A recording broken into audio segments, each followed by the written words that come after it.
Bienvenue sur Avant j'étais prof, le podcast des enseignantes et enseignants qui ont osé la reconversion. Chaque jour, jusqu'à Noël, je vous invite à découvrir une nouvelle histoire de prof-casteur ou de prof-casteuse. Vous savez, ces profs passionnés qui ont osé se lancer dans l'aventure du podcast. Inspirants, créatifs et souvent surprenants, leurs récits montrent que nos compétences de prof brillent bien au-delà de la salle de classe. Alors installez-vous confortablement et ouvrez sans plus attendre une nouvelle case de ce calendrier de l'Avent.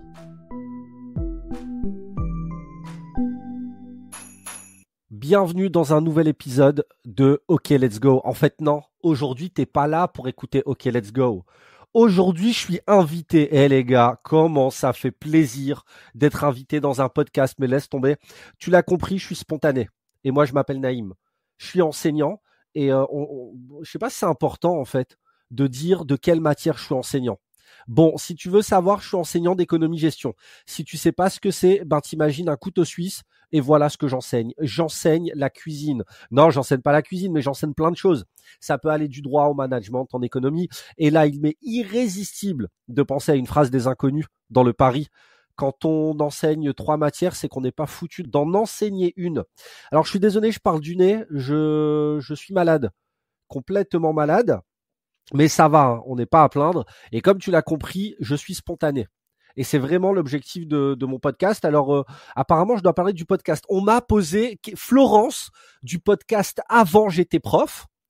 Bah ouais, mais moi, je suis prof maintenant. Donc, on fait quoi? On s'arrête?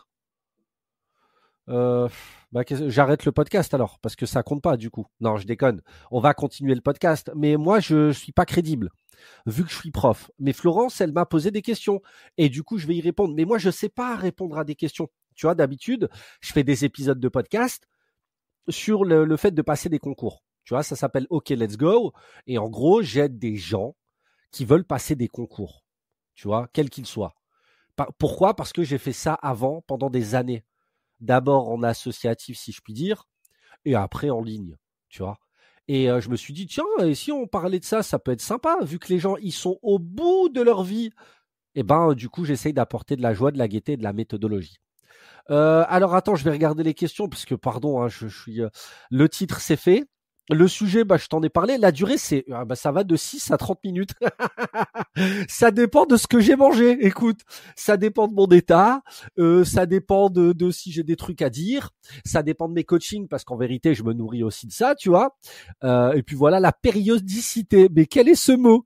On m'a proposé de parler de la périodicité. Mais qu'est-ce que c'est? J'ai un cycle, messieurs, dames? Non, j'ai pas de cycle. Alors, pourquoi j'ai voulu créer un podcast? Parce que tout le monde le fait. En fait, j'ai pas de personnalité. Je me suis dit, waouh, tout le monde fait des podcasts. Et donc, Naïm, vu que t'es nul comme mec, tu vas... Non, c'est pas pour ça. En fait, c'est pas pour ça. En fait, pourquoi j'ai fait un podcast? Parce que je voulais faire de la radio, tu vois. Et j'adore ça. Et en fait, le podcast, c'est le format le plus facile à lancer. Tu commences avec un téléphone, hein, si tu veux, tu vois, c'est pas le souci. Mais la réalité, c'est que j'ai toujours voulu faire de la radio, tu vois. Et je me suis dit, tu sais quoi, vas-y, fais ton podcast. Et même si c'est très facile, la difficulté du podcast, c'est d'être régulier. Tu vois, c'est vraiment, je pense que c'est ça le truc. C'est la régularité, d'avoir des sujets, ça, c'est pas un souci. Il suffit que tu penses à ton quotidien de prof et tu auras des sujets, tu vois. Mais j'ai lancé ce podcast parce que je voulais m'éclater. Je pense que ça s'entend. Et je pense que c'est ce qui fait que les gens veulent bosser avec moi. Tu vois, vraiment. Donc, si j'ai un conseil à te donner, tu vois, pour te lancer, parce que la question d'après, c'est en quoi tes compétences de prof ont été un avantage. En fait, là, je suis en train de faire les behind the scenes, hein, c'est pas bien. Peut-être que je suis même pas, je dois même pas lire les questions, en fait, tu vois. Mais pardon, c'est comme ça que je fais. Pourquoi ça peut t'aider d'être prof? Tu passes ta vie à parler à des gens. Passe une autre partie de ta vie à parler à un micro, tu vois, c'est aussi simple que ça, en fait. T'as pas tes compétences, tu les as déjà.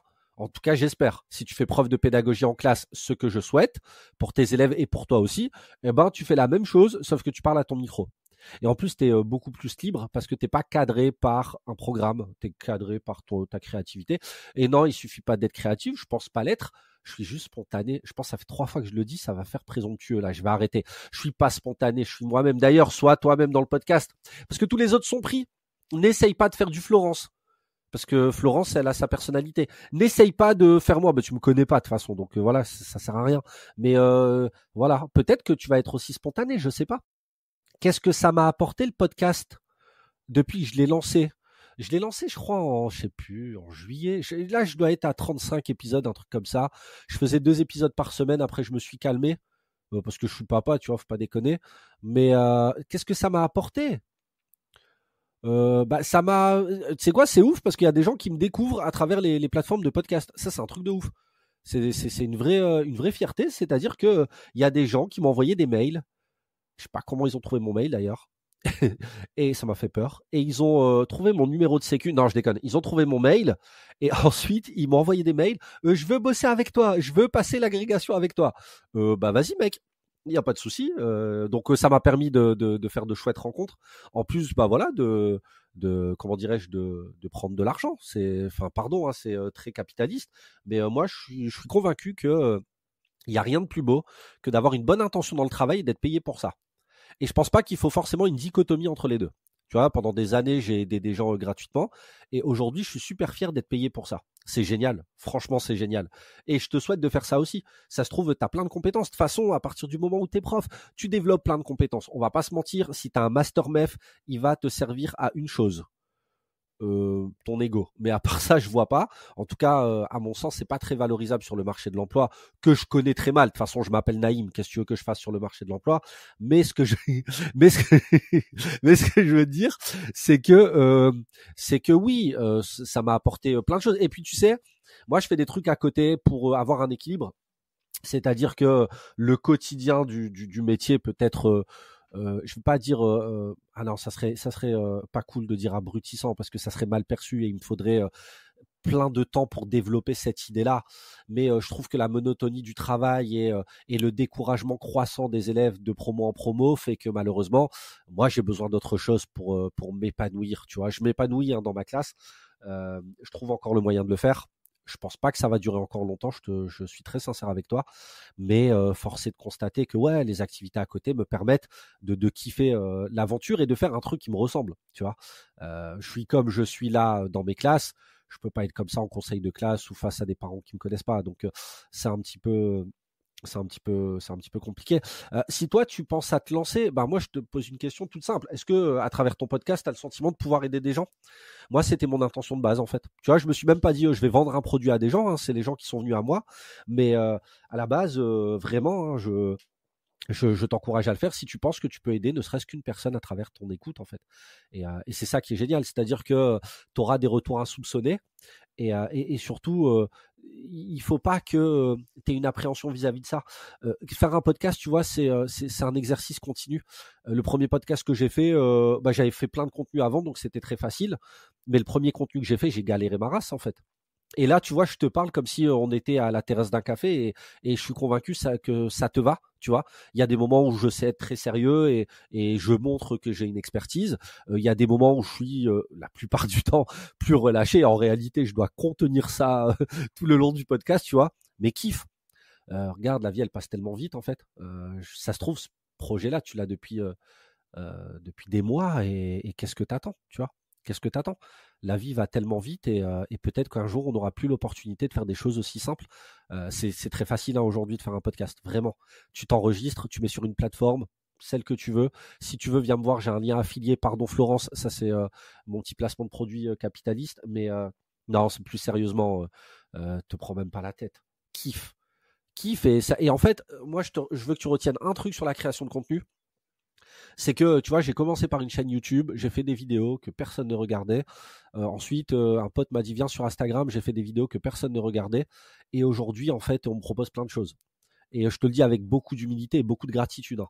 On me propose plein de trucs. Je me suis retrouvé dans plein de cercles d'entrepreneurs. J'ai fait des rencontres extraordinaires. La semaine prochaine, je suis invité à faire un atelier gestion du temps dans une entreprise. Le week-end, je fais une conférence à Paris. Tout ça vient de la création de contenu, en fait. Et franchement, je te le dis, ça laisse des portes insoupçonnées s'ouvrir à toi. Tu vois, vraiment. Je sais pas si c'est français ce que je viens de dire, mais ça laisse des portes insoupçonnées s'ouvrir à toi. Ouais, pourquoi pas. Mais voilà, ça vaut le coup, vraiment. Et je vais pas te mentir, ces portes-là ne viendront jamais du ministère dans lequel tu appartiens. Et je pense que tu le sais. Donc voilà, ça m'a fait plaisir que tu m'écoutes. Donc lance-toi, hein, fais-toi plaisir. Si tu veux kiffer la vie, n'hésite pas à écouter mon podcast. C'est OK, let's go. N'hésite pas à écouter surtout celui de Florence, Avant j'étais prof, qui va te donner du baume au cœur et qui va te montrer plein de parcours super enrichissants de personnes qui avaient besoin de quitter le métier et qui font des choses passionnantes et qui ont découvert à travers cette aventure-là qu'ils étaient capables de mettre en œuvre énormément de compétences que le métier d'enseignant leur avait permis de développer. Donc n'hésite pas, ok ? Moi je t'embrasse, je te remercie et je te dis à très bientôt. Bye. Wouhou. Merci d'avoir écouté cet épisode d'Avant j'étais prof. N'oubliez pas de vous abonner pour ne pas manquer les prochains. Si cette case du calendrier de l'Avent a réveillé en vous l'envie de prendre un micro, sachez que je viens de jeter un œil dans ma hotte et que j'ai peut-être ce qu'il vous faut. 30 jours pour créer ton podcast, ça vous parle ? C'est la formation en ligne que j'ai créée avec ma collègue Solène pour faire le lien entre mon amour pour l'enseignement et ma passion pour le podcast. On y a déjà formé une 20aine d'élèves et la majeure partie d'entre eux sont ou ont été profs.